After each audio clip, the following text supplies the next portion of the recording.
Assalamu alaikum. Welcome to the forums at MPAC, the Muslim Public Affairs Council, an organization aimed at impacting public policy and public opinion involving Islam and Muslims.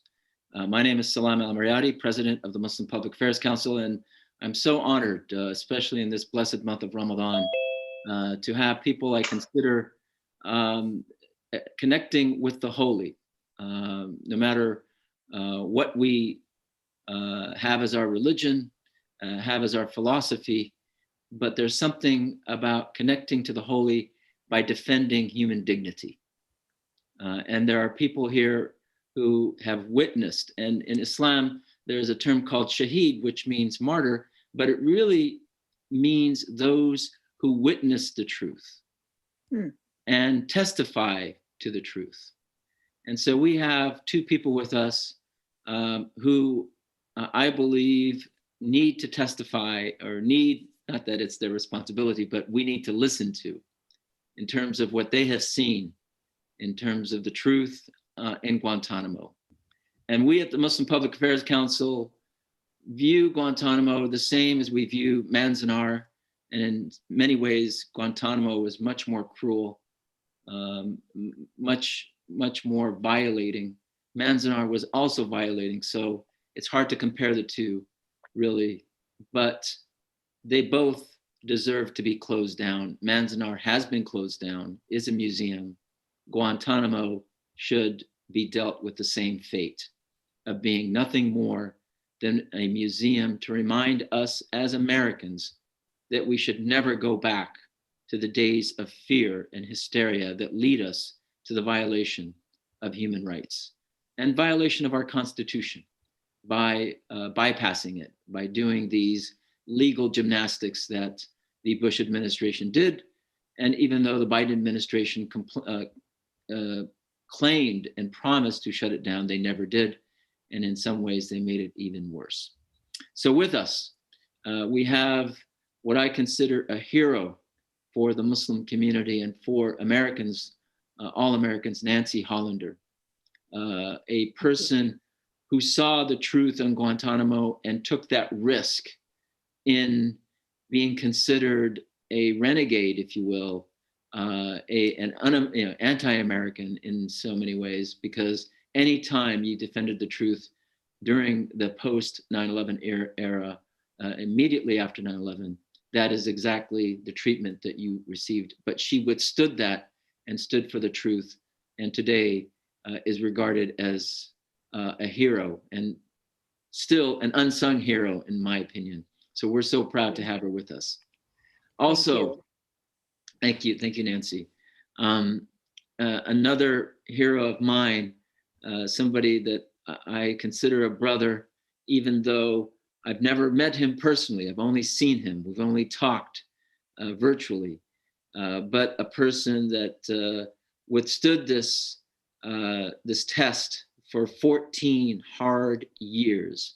And I don't know if anybody can say that, what kind of person am I going to end up if I'm imprisoned, detained, isolated, tortured, sexually abused for 14 years? What kind of person would I become afterwards? And this man became a more loving, a more forgiving person. And that is what our religion teaches us. There are so many religious teachers in the world, but unless they demonstrate that softness of the heart by being loving and forgiving, then they're not really teaching us religion. And Mohamedou Ould Slahi is teaching us what religion is all about and what being human is all about. So I'm so honored to have the star of the movie who gave that character life in his book, Guantanamo Diary, that became the award-winning movie, Mauritanian. And by the way, the Oscars, another fault of the Oscars was to ignore the great work of the Mauritanian. So, and it was just this week, and we wrote an article about how it deserved more acknowledgement here in America. And maybe this will be a way of continuing the struggle by continuing this conversation. And lastly, I'm really proud to have a new member of our team who will join us as a fellow, Muhammad Ali, and what a name, what shoes to fill by being called Muhammad Ali. Shoes and gloves. What's that? Shoes and gloves. Yes, and gloves. Well, we're going to see how you can dance like a butterfly and sting like a bee.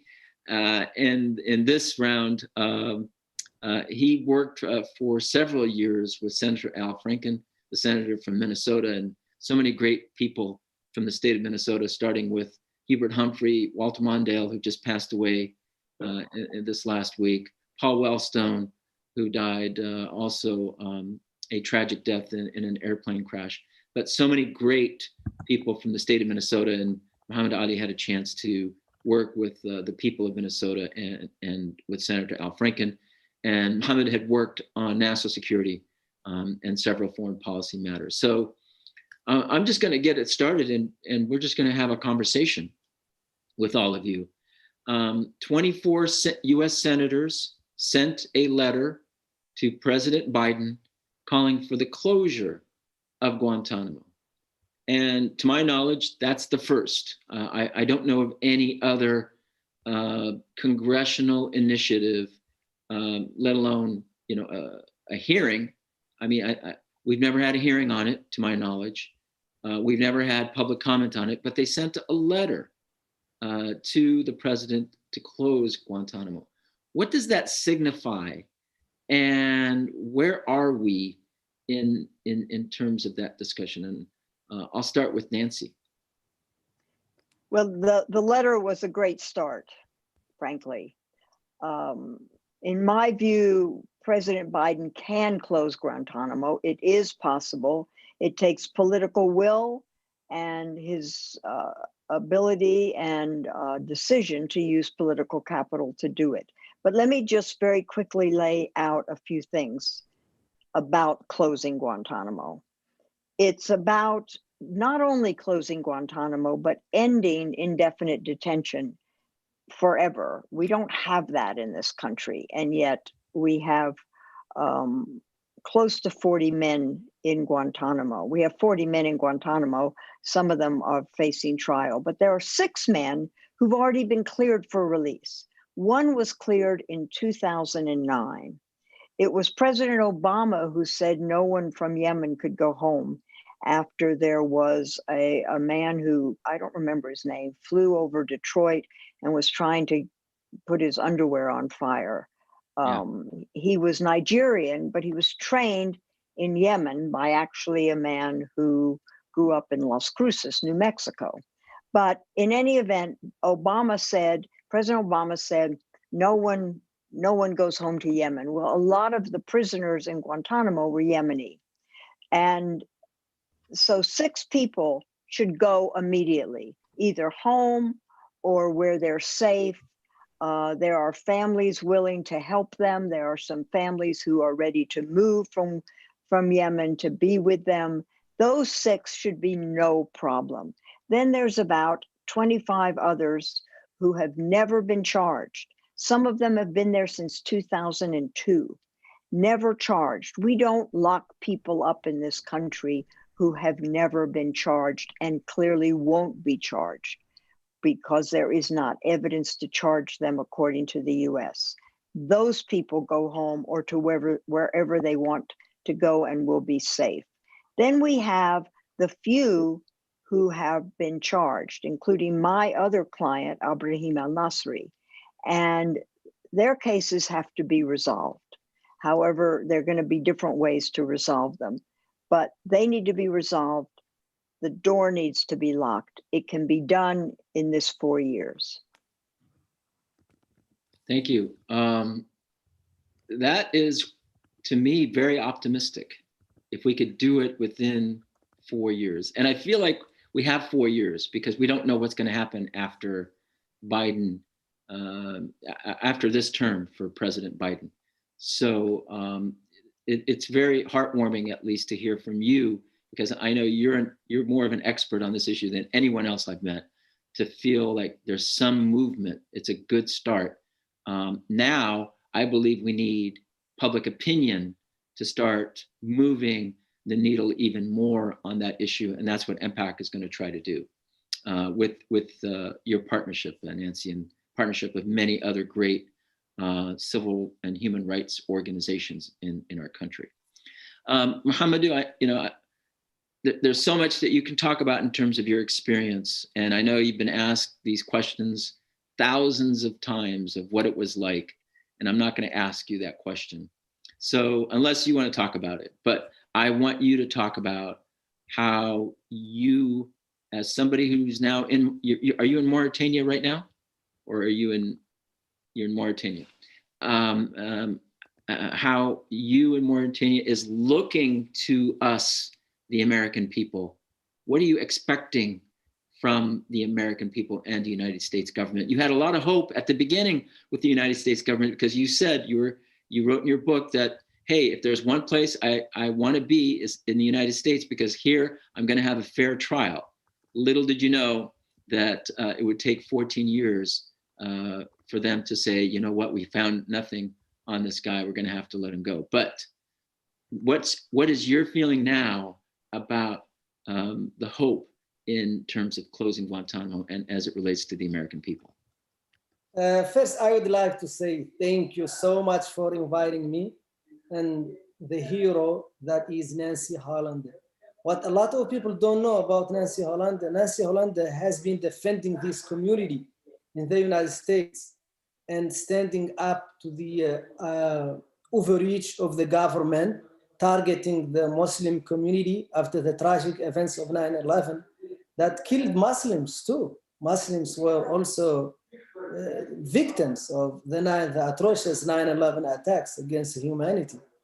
And thank you so much, Salam. I feel at home, even though I'm not an American citizen, but I am an unofficial citizen because of my affinity with good people all around the world.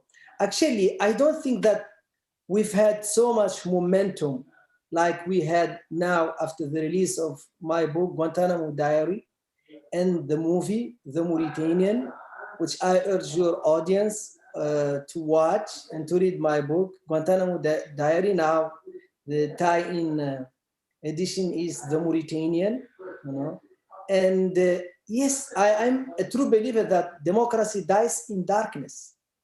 This community, I'm a true believer that we are the worst. We have the worst PR campaign for ourselves in the history of the world, And people actually in the United States, I was listening to this activist in the United States, and he was talking about some of Nancy Hollander's clients. And he said that in the Muslim community in the United States, at least in his community, when someone is painted with terrorism by the government, people start to distance themselves from them. And people don't mention their names anymore because of fear.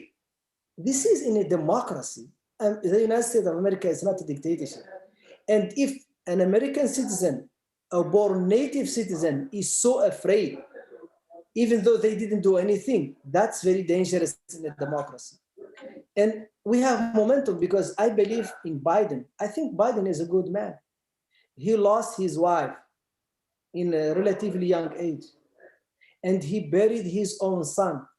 I don't know how many of you have children, but I cannot even imagine that magnitude of pain and suffering and destruction if someone takes their own child and put them in a grave and bury them. And unfortunately, as human beings, we tend to empathize only after we witness pain and suffering. And he said it. He said he will close the illegal prison.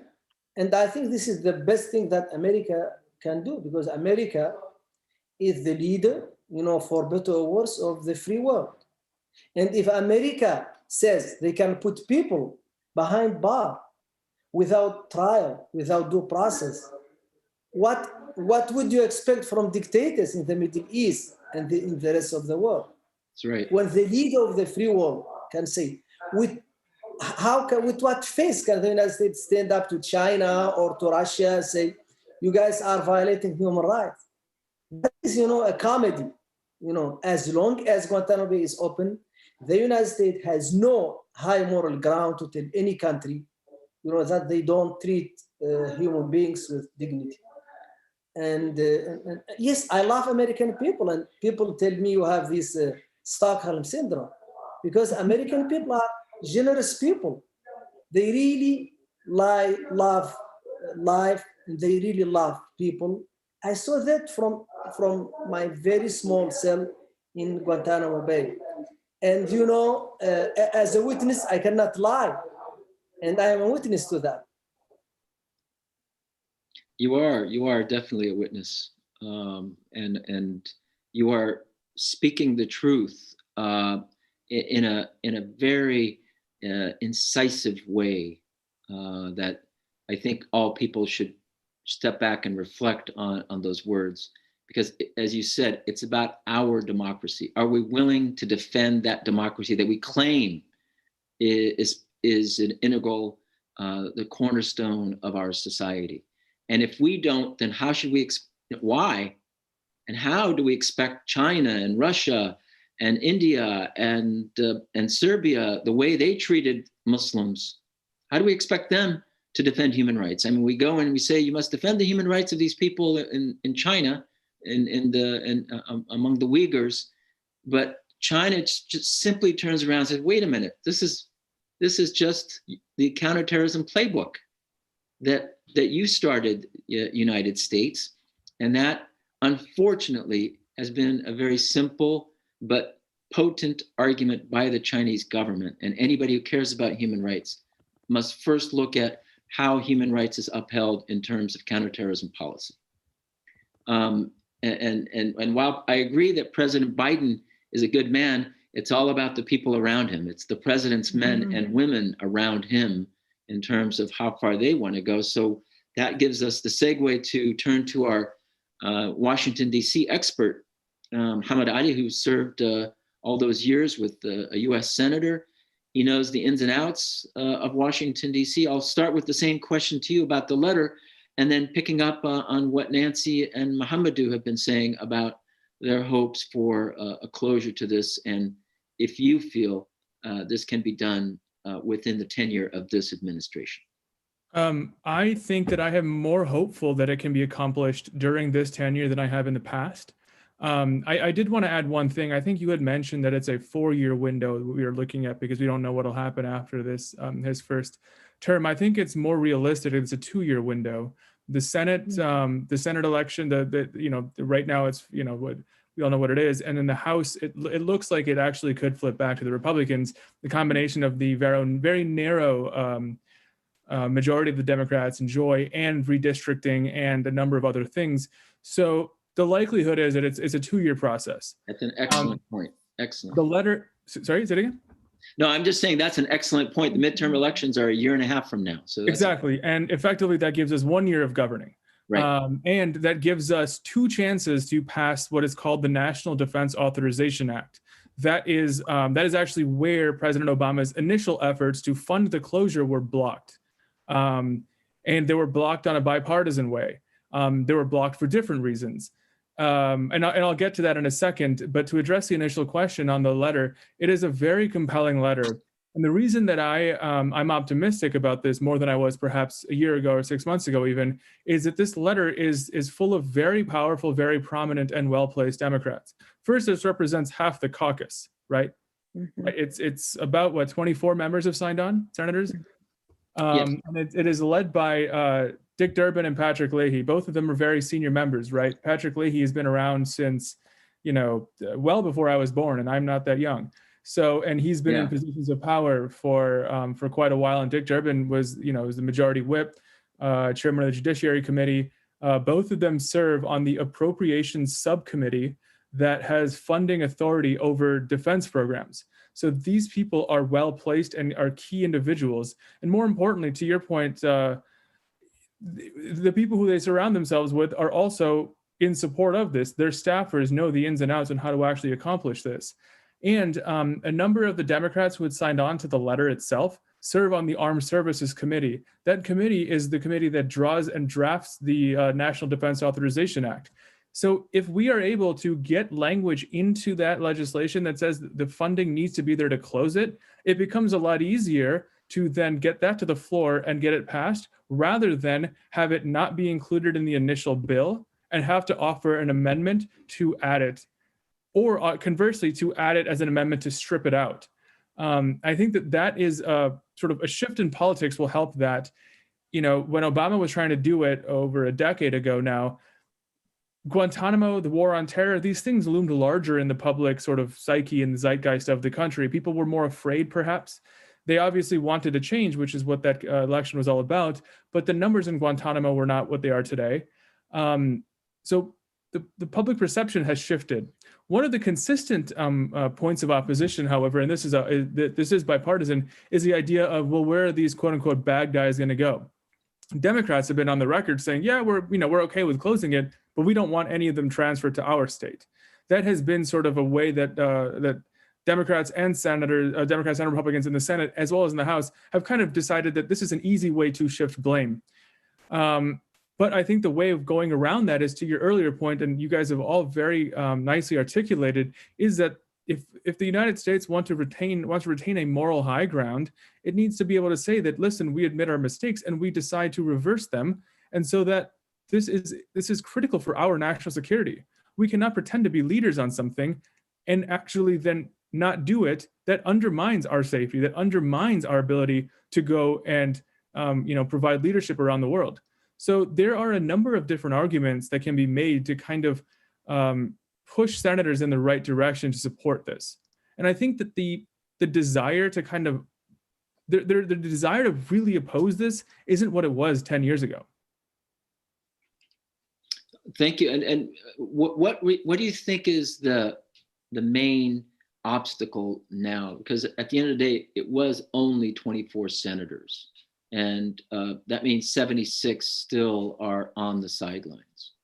So 70s, just because 24 are in favor, does not mean the other 76 are in opposition to. A lot of times, and I remember when I would be advising the senator whether or not to get onto a letter or to not, if it was a particular issue that was relevant to him, then there would be more relevant to his either specific interests or his parochial interests, in that case, Minnesota, or relevant to his committee. You kind of don't want to sign on to every single thing that gets pushed your way. You want to maintain some degree of, you have to come and ask me for the right reasons to get me onto a letter. And so that there's just kind of like those minuscule politics that go into it. Some of it is also just like, we just haven't heard from our own constituencies, whether it is public interest groups, whether it is civil rights organizations, whether it is the state at large. And so there doesn't always have to be a strong reason to oppose or a strong reason to go in favor of, which is why an issue like this, I think that the ground is that there is a kind of, the political ground is fertile to really capitalize on the new balance of power in Washington, and it is doable in my opinion. So Nancy, back to you. There definitely has been change since the first days where you started working on these cases and now. But do you believe there's been enough change to get us over the top now, or we're still a society that is just too scared when it comes to Islam, Muslims, all this talk about terror, even though the president yesterday said, hey, right now it's about white supremacist violence, that's terrorism. But there still is this fear, especially when you go to Washington, about, for example, I was listening to a hearing yesterday and one of the senators asked the question about Sharia to a panelist who worked in Iraq. And the person said, I don't know what you mean by Sharia. If you work in Iraq, if you work in a Muslim country, you should know what Sharia means. It means the way to God, and it means law. And so they're even afraid of even talking about issues because probably some right-wing blog is going to say, oh, you're sympathizing with terrorism. And you yourself, I'm sure, had to weather these storms of being accused of being a terrorist sympathizer. And I myself, all those years in working on that issue, dealt with it every day. have we, it doesn't seem like we've gone much, and made much progress in that. But on the other hand, there's more sympathy or understanding that, hey, there's a reckoning and we want to be on the right side of history. So how do these two play out in your mind? Well, the first thing is that we need to do away with the word terrorism. I've given long lectures on this, and the short view of that is it is always a political crime. I'm opposed to adding domestic terrorism in there. I'm opposed to calling these white guys who stormed the Capitol terrorists. They are committing crimes. They are perhaps committing espionage or treason at the worst.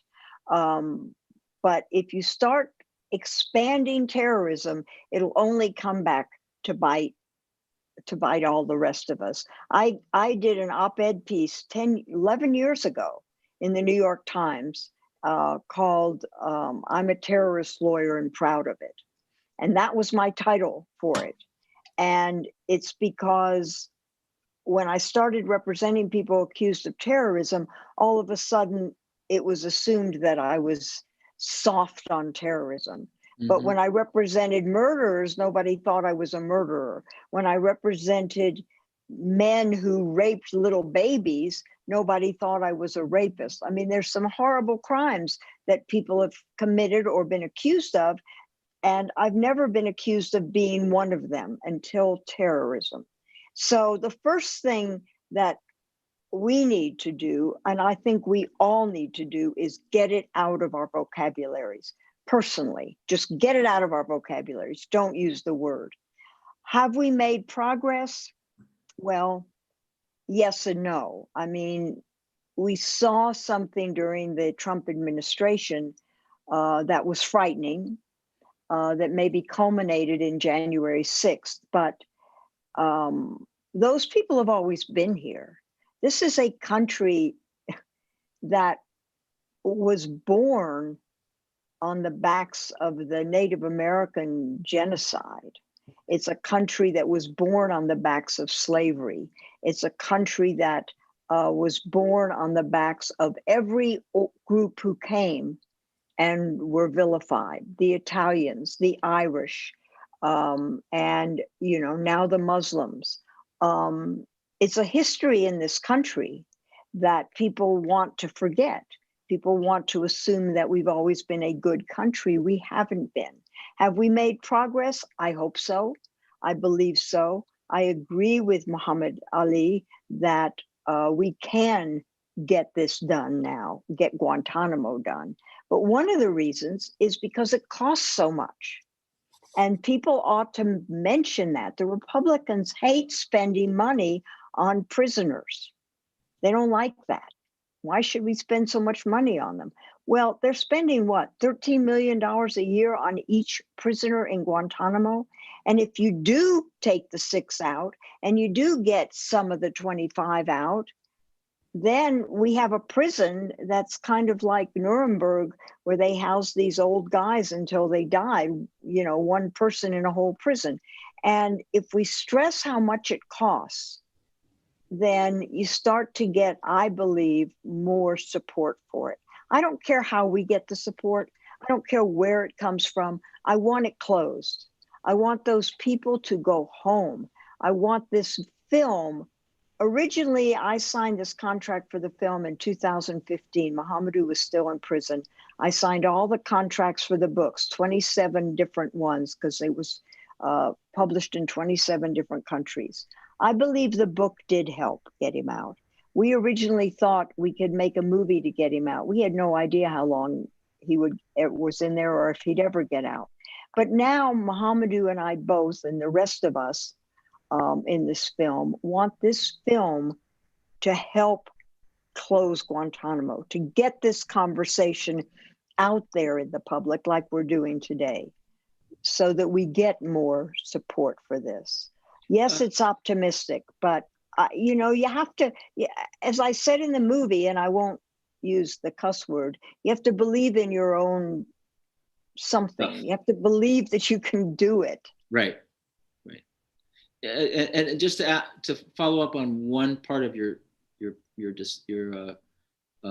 thoughts there, are you saying that we shouldn't use the word terrorism? What would be the alternative? Political violence, or we have all it's a whole industry we're fighting. I right know, but we have murder, we have rape, we have espionage, we have treason, we have genocide, we have destroying public property, attempted murder. You could probably charge several of those guys with attempted murder. We have all those crimes. Yeah. Mohamedou was accused of being a terrorist, whatever that meant. And my other client, Abraham al-Nasri, he could be charged with, I'm not saying he can be convicted of these, but he could be charged with murder, perhaps, or attempted murder of the 17 sailors who died on the USS Cole, or conspiracy to commit murder, perfidy, whatever else. You don't need terrorism. It's always political. Nelson Mandela was a terrorist. Really? And then he became a humanitarian speaker and lover. Which was he? Right. Mohamedou, in terms of change, I noticed that in the movie, you're, obviously because the situation has changed, but even the prison guards, they looked nice and they were kind at the end of the movie, as opposed to what was happening in the beginning of the movie. So was there a change even within the prison in those 14 years from the time you entered to the time you left? Before I address your question, let me second Nancy in everything she said, and Muhammad Ali, what he said beautiful, because he represents the people. And we have a saying in Arabic, "In kunta imami, fakun amami." If you are my leader, you need to show up in the front, because the root of leader and the root of front is the same in Arabic. Yeah. So because leader should be in the front. Right. And the United States of America, as the leader of the free world, they should show up in the front and lead by example. You did not defeat the Russians because you had a better war technology. You defeated the Russians because you ruled the country with human rights, because you forced out a president by force using the law. That's why you defeated the Russians. Not because you had better weaponry or because you could, because they had much more destructive weaponry in Russia. So to address your question, of course, I made friends, and I remember this vividly. But before I said that, we have to understand, I don't like to beat around the bush. War on terrorism was targeting Muslim community all around the world. That's what it was. One of my interrogator staff, Sergeant Mary, she told me, in 2002, they started a secret operation, making every single American male between 16 and 40 a criminal until proven otherwise. They put them in a database. And the Muslims were not aware of this. This militarization, like there are like class of citizens that is subject to the military law. American citizen, native-born citizen, left the country to visit their families in the Middle East or in Africa. They never came back. They put them on no-fly list. Those are facts, So the targeting is for Muslim, not for Christian. But I love what this TV presenter from Holland said. There is this guy by the name of Geert Wilde from the Netherlands. And he's a very big Islamophobe, and he's very open about it. He doesn't like Muslims. And I may not blame, because I don't like myself a lot. But he's really so open about it. And this TV presenter, she's a native born in Holland, but her parents were Moroccan. She came out and she confronted and said, you know what, you can dream all you want, but I'm not going anywhere. So You have to deal with me here in Holland. And I think Muslims in the United States of America must get out of the closet of fear and say, we are not going anywhere. You can say what you want. We love America. We love American people. We love this country. And we are not going anywhere. So you deal with us, you know. Let be one team against bad people who want to distract, who want to kill people, who want to hate people. And of course, I became friends with a lot of people, and they are like my friends now on social media. I invited them to come to this country because I want to show them that my family want the same as their family. We want jobs. We want freedom. We want to live a very long, happy life. That's why the most wishes in Mauritania, يطول عمرك, may you live long. We don't want to die. We don't want to kill anyone. And indeed, Steve Wood, you know, accepted my invitation, and he was very good to me. He called Nancy before I was released. And you know what he said to the government? He said, if you are afraid of Mohamedou, not in so many words, afraid of Mohamedou, I want him in my home. He can come to my home and stay. And Nancy said that, but Nancy, they consider her like crazy because she's defending like Arabs and Muslims. And a lot of them, Salam, a lot of them came to me. They said, Mohamedou, we wish we met you outside of this prison. You would just be a perfect friend of us because you make us laugh and we really like you. And when I won my court, I can tell you that I was not happier than my guards. They were very happy, you know, because they were praying and wishing. I was the good guy they had thought I am. You know?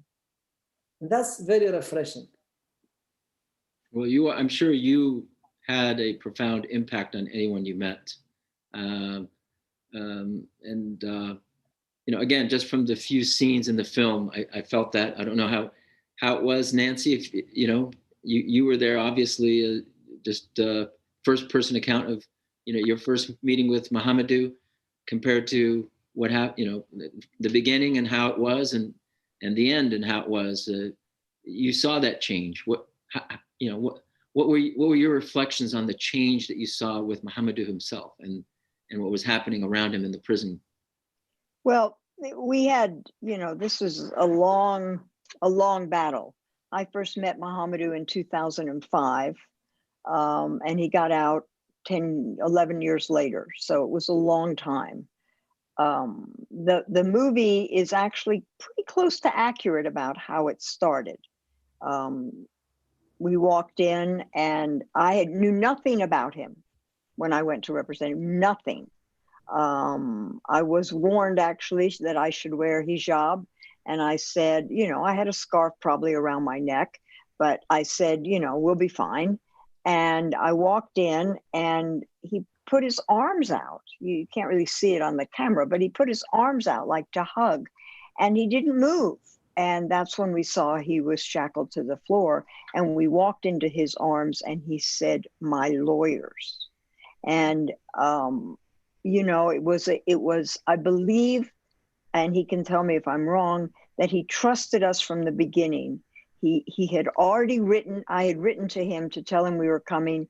He had already written a little, almost a book, a little 90, 100 pages or so.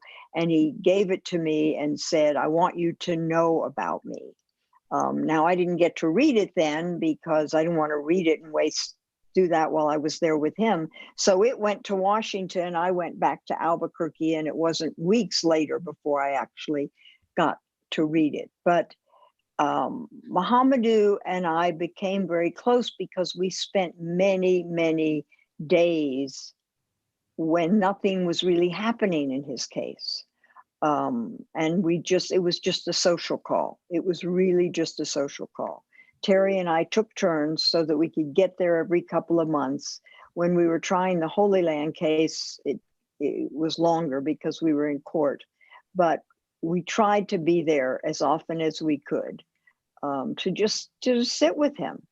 And Mohamedou went through a lot of phases, up and down, and I saw him go up and I saw him go down, and I saw him almost give up before we finally got him out. And, you know, I don't ever give up. I may feel like there's nowhere to go, but then I think, well, something might change. So I keep the door open for some change to happen that can get someone out when I feel like there's no hope. Well, both of you, I think you've done remarkable work, but one of the most remarkable things that came from the film is probably the only film that you will find that actually gave a positive image of both lawyers and Muslims. Right. It's a rarity. Rarity. Just defense lawyers. Yeah. Criminal defense lawyers. And of course, yeah, of course, that category, but just to see a good lawyer and a good Muslim in the same film is quite remarkable. Muhammad Ali, back to you. I mean, I think we've heard aspirational messaging from both Nancy and Mohamedou, and it's, you know, it resonates to people like us. But then you have the reality of Washington, D.C., a counterterrorism industry that's in the billions, hundreds of billions of dollars spent every year in terms of surveillance, military operations, the military itself, even dealing with groups like the Taliban and so on and so forth. So I don't think you could take the word terrorism out of the nomenclature of Washington, D.C., but where can we go on that issue? How far can we go? So as far as the creation of foreign policy, the creation of a more just sort of industrial defense complex, can you specify a little bit more as to your question? You know, in terms of so much money is invested in that industry. So the word counterterrorism, the whole Department of Homeland Security is based on preventing another 9/11 from happening again. Right. And so on the one hand, it seems like an impossible feat. Like, you know, of course there's going to be violence around the world. It's about how you frame it, how you report it, how you respond to it. And so this word terrorism is part of the culture that really creates that fear. I think this is the argument of Nancy and Mohamedou, that doesn't lead you to anything that resolves that problem in the first place. And it frames a lot of innocent people and drags them through our system, through indefinite detentions, no real threshold on probable cause. I mean, all the Patriot Act stuff that we've grown accustomed to. So how do we begin addressing that, as you called it, you know, this industrial complex, whether it's a national security industrial complex or a military industrial complex, but it's all about that counterterrorism industry. Sure. So I think one thing is that, again, when I was an advisor in the Senate, one thing that I would lean on very heavily was to talk with folks, you know, probably like Nancy, probably like Mohamedou, not in the sense that they had any kind of, you know, experience at all remotely like yours, but in terms of like they were able to tell a story and galvanize people in a way that I'm in my cube sitting can never do. But I have a specific policy objective. I want to accomplish that. I will lean on them for their support and say, hey, you know, I want to talk to Senator X and he's in state Y. Can you connect me with his constituency there so I can pressure his office and to say, hey, you've got, you know, 2,200, whatever the number might be of your constituents are opposing this concept, this amendment that might, you know, eliminate some of the scrutiny on you know, on surveillance, for example. It's a matter of kind of building that symbiotic relationship to be able to leverage one another's strengths and assets. I mean, the concept that you just described isn't going away anytime soon. It's been around for a very long time. We can have, you know, we can have lots of, you know, poetic discussions and, you know, wax longly about how it should be eliminated, it should be reformed. The reality is that it is what it is right now, but we can make incremental changes, year in and year out changes, so that the baseline of it changes, so that like the The yard posts continue to shift year in and year out, so that instead of what has happened, where what was 10 years ago, a lot of things were unrecognizable 10 years prior, and that has just gotten progressively worse in some circumstances. Let's try and reverse it so that 10 years on, things are unrecognizable in a positive way because of those day in and day out incremental changes have been made. And kind of bringing it to a more practical level, when I mentioned NDAA, that's again the National Defense Authorization Act that's passed annually. I brought up there are other pieces of legislation that fund the Departments of Homeland Security, the Veterans Affairs. These legislations exist. Now, if there's a very specific, particular topic that anybody's interested in pursuing, it is likely that concept doesn't exist in a vacuum. That you are going to have senators potentially, and definitely their staff, interested in trying to further that idea. It's important that you find out how you can be helpful to them, and then they can be helpful to you. We don't have to take on these tasks by ourselves. It is helpful to have like a multi-pronged strategy approach to this. So, and I think that part of that is to meet with your representatives, meet with their staff on a frequent basis. Have that channel, be able to know what is it that they prioritize, what is it that their bosses prioritize. A lot of times it could be as simple as something that, on the outside that you may not prioritize, but it's going to be very helpful for them. Do their homework for them. And that when it comes time for your priorities to get done, they're going to be more than willing to help you out. Again, kind of that symbiotic relationship. That was something that I found very helpful when I was working, on the inside when I was in the Senate. The hours are long. It's a very stressful environment. So anytime you can get outside help, it will be reciprocated. I found when I was lobbying and doing some consulting work, a lot of times it was that when this is not the subject of this, but when it came to the efforts to repeal Obamacare, I was advising a small business group, kind of bringing it from that angle, and I would get cold calls from staffers who had worked with previously, and they said, "I just need this set of data. Can you find it for me?" And I would send it to them. I had to take staff time out to do that. I had no reason to do that, but I knew that when it came time for my own priorities, I could pick up the phone and do that. And that is about relationship building. So it is twofold. We need people to be able to create the narrative, and then we need people to be able to implement and run with it on the ground. It has to be done in collaboration, but it also needs to be there needs to be a defining 1 or 2 or 3 specific goals. It can't just be kind of, the budget is bloated, or there's too much surveillance, or there's not enough oversight over the surveillance, or all this is bad, or all this is good. It cannot be done in sweeping generalizations. It needs to be done, hey, this specific section or this specific title is all problematic, or these 3 lines, they need to be adjusted to say this. There needs to be a degree of specificity in this as well. Well, I think we have specificity in terms of closing Guantanamo. So I think yes, that's the goal right now, is to do that. Nancy, you wanted to comment on it. Well, I just want to comment. You're right, Muhammad Ali, but let's take, for example, this push to have domestic terrorism now. Yeah. That should be, I'm not saying we're going to get rid of the counterterrorism money, but that's different than calling things terrorism when they shouldn't be. And we don't need to give the government more power, have more crimes. So there's a specific issue. So if you think that calling something domestic terrorism when it was the right wing will not come back to bite the left wing and the Muslims in the future, you're wrong. That's a place we can start in addition to closing Guantanamo. Sure. And, to speak specifically about that, I think that the idea of changing the kind of the lexicon, or changing the way that people speak about a specific issue, that needs to be done at a different level than, for example, programmatic increases in spending.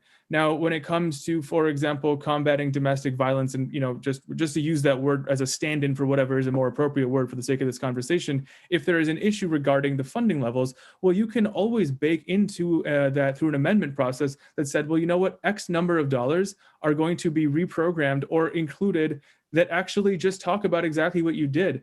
Like, opening up community centers or educational, workshops that discuss, why is it that these like, why are people calling it this versus that? You can always, I mean, if you look at, again, some of these bills, they're so, I mean, there's thousands of pages with hundreds of billions of dollars, and they all specify how this money is to be spent. You can include things that talk to that would address exactly what you're saying about, well, let's actually have a holistic look at how we're actually describing these things, and maybe have the GAO conduct a study on, is this an appropriate messaging strategy? And then you can utilize that GAO study and says, hey, this is a government sponsored study, or this is something that the government has sanctioned. They agree that calling this domestic terrorism, calling this, you know, Islamic terrorism, whatever it is actually really hurtful, actually is totally an antithesis to what the actual goal is. In fact, and I'm just sort of, you know, speaking hyperbolically, or speaking in this is not actually, like, this has not happened, but you can then refer to that report and say, these are our tax dollars hard at work saying that this is a bad strategy. This is an approach. We can't keep calling it this. So it is like a multi-pronged approach, as I was saying. Yeah, and I think we're going to need to have more forums to navigate the conversation, or at least help us navigate it, so that we can then go to the government and make those recommendations on change, first closing Guantanamo, and then a review of our whole policy. At least this is what MPAC is aimed at doing, and this is something that is bigger than our organization, bigger than all these incidents. So it's probably a multi-generational mission. We are actually out of time, but I'm going to go around and let each of you, if you could just limit it to 1 minute. But I want to say also that the former chaplain for Guantanamo, the Muslim chaplain, James Yee, commented on our Facebook. He's watching this on Facebook, and somebody asked, what can we do to help close down Guantanamo? James Yee said, donate to the Center for Constitutional Rights, MPAC, Amnesty, etc. And I think that is another important thing. We need resources to do this work. And in Ramadan, it's supposed to be the month of giving. You give to charity, and charity is not just a handouts to the poor. It's about changing the system so that we achieve more equity and more justice that will prevent poverty, prevent people from suffering, prevent oppression in the long run. So I ask you to donate to any organization working on this, whether it's MPAC or CCR, Center for Constitutional Rights, Amnesty, all these great organizations. And we're going to partner with all of them in this endeavor. I'm going to go around and ask for closing comments. Nancy. Well, let me just add the ACLU to that list, because they're doing a tremendous amount of work in this area, and supported Mohamedou. His lawyers included the ACLU, as do Abraham's. My closing remark is, sometimes as individuals, we feel that we're powerless, but we're not powerless. And to the lawyers out there, lawyers particularly have enormous power to effect change. It is what I believe we should always be doing. And we can. It's the only profession where you get to know the whole person and the whole system, and to fight it and deal with it. So I encourage all the lawyers out there to not give up hope, and to believe in what you're doing and in your clients, and that we can bring change. We have in the past, and will continue to. God bless you, Nancy. I mean, your words are prophetic. They are prophetic. Thank you. And we really appreciate having you, and it's just wonderful to have you. And, thank you. And Mohamedou. Yeah, first, big shout out to my former chaplain, James. I remember him when he came to the blocks. He didn't have a lot of power, but it was very warm, heartwarming to see him, someone I could talk to. But it was very short-lived, because I was removed, and he wasn't allowed to see me anymore. And unfortunately, he was also targeted, arrested, and put in a prison. This is an American person. He was serving in the military. He was a captain then. Big shout out to him.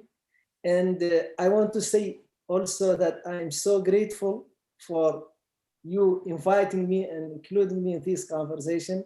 And I hope one day, this is to Muhammad Ali, that he could change the law that preventing me, an innocent person, from visiting my family in the United States. You need to understand, Muhammad, that my wife is an American and my son is American, but I cannot visit them to this point. This is unfair. Even though I have no record, I have no criminal record in your country. And just because of this label, that I had, I cannot visit your country. I hope one day to visit your country, visit you, testify in the Congress, making America and the whole world a better place. And excellent point, Mohamedou. And you again, you're a great witness to the truth. And we always like to connect. We talk about Islamophobia. Islamophobia is not something abstract. It really hurts people. It hurts Americans, hurts all Americans, hurts America, hurts a whole community of Muslims. The demonization of Islam is in tandem with the dehumanization of a whole people. And this is what is hurting our country, the United States of America. So, and whether we're talking about Sharia or this issue of Guantanamo or anything, it comes to the same issues. People are afraid because there is a propaganda machine, whether it's for war or for more military spending, more securitization of our country. But there's an industry out there. And as the Quran says, unless we band together, like they have banded together, then corruption and oppression will continue to reign in our society. So it is our responsibility to band together to work for justice on these issues. For the case of Mohamedou Slahi and so many people like him. And what a great representative of the struggle that we have in Mohamedou. So we're so honored to have you again. And Muhammad Ali, you have the last word. All right. Well, I appreciate that. I appreciate the honor of being on the panel with, such esteemed individuals as you all. I once heard something along the lines of decisions are made by those who show up. I think that's the name of the game. Thank you to all people who showed up for attending this. Thank you to my co-panelists and Salam for hosting. But this doesn't exist in the abstract. Those who show up also means you have to contact your senators. You have to contact your members of House of Representatives. You have to know their staff's names. You have to figure out, why are they making the decisions that they're making, so that they know when they support an idea or oppose an idea that there is a political cost to that, or there's a political benefit to that. So show up and you will be part of the decision-making process. It might take some time, but inevitably it will happen, because that's the concept of democracy. And showing up is more than 50% of the task at hand. If you show up, then the rest becomes clear. Absolutely. So thank you, Mohammed. Really good to have you, for this first event, and looking forward to working with you and seeing your great contributions on this policy and so many other important policies facing our country. Thank you very much, everybody. Have a wonderful rest of Ramadan. We're almost in the last 10 days of Ramadan. It seems like it has flown by so fast. And I see Mohamedou in Mauritania. He's enjoying his suhoor with some tea and other drinks, and we'll let him go back and finish his suhoor as he gets ready to start his fast. And for the rest, I hope you enjoy a wonderful iftar, breaking of the fast tonight and the rest of Ramadan. And let us now get rejuvenated from this spirited conversation and seeing the essence of what is the truth for our country, and begin to work on it after our spring training of Ramadan. Thank you very much, everybody. Thank you. Thank you. Salam.